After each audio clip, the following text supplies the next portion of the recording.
Bien, bonsoir, bien-aimés dans le Seigneur.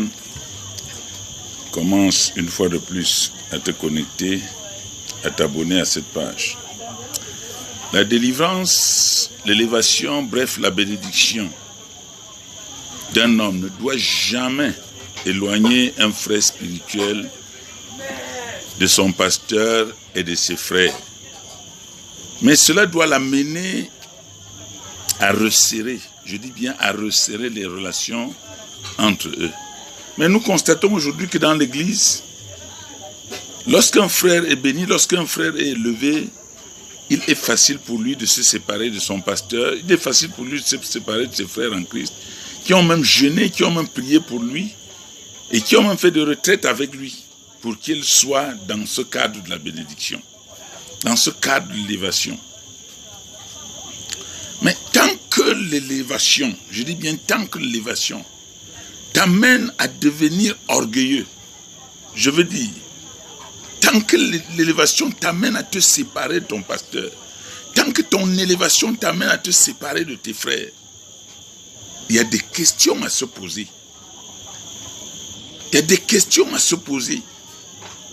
Il faut se demander, est-ce ce frère, à l'origine, était-il, ou cette sœur, était-elle vraiment sincère dans son cœur? Est-ce qu'elle était vraiment sincère dans sa marche avec le pasteur, dans sa marche avec le frère? Quels que furent les problèmes?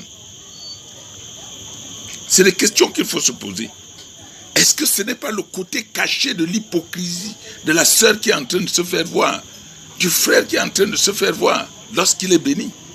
Et c'est pour ça que vous allez entendre dans l'église plusieurs dire, lorsque je serai béni, pasteur, lorsque la porte va s'ouvrir, vraiment je ferai ceci, je ferai cela. Mais lorsque la porte s'ouvre, vous êtes surpris de voir que c'est la même personne qui devient votre pourfendeur et votre destructeur.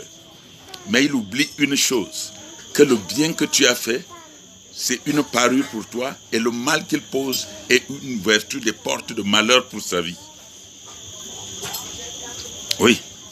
La personne n'a que fait sortir de son cœur ce qui était caché pour mieux combattre, pour mieux détruire la vie des uns et des autres. C'est pourquoi j'appelle les frères et sœurs à se poser la question, quelle est ma vraie nature? À connaître leur vraie nature. Le pasteur ne va pas chercher à connaître ta vraie nature. Il peut te le dire. Tu vas même te fâcher. Mais il va prier. Et à cause de sa prière, Dieu va te bénir. Mais cesse de poser des actes hypocrites à son égard. Que Dieu vous bénisse, qu'il vous garde et qu'il vous élève, qu'il ouvre vos oreilles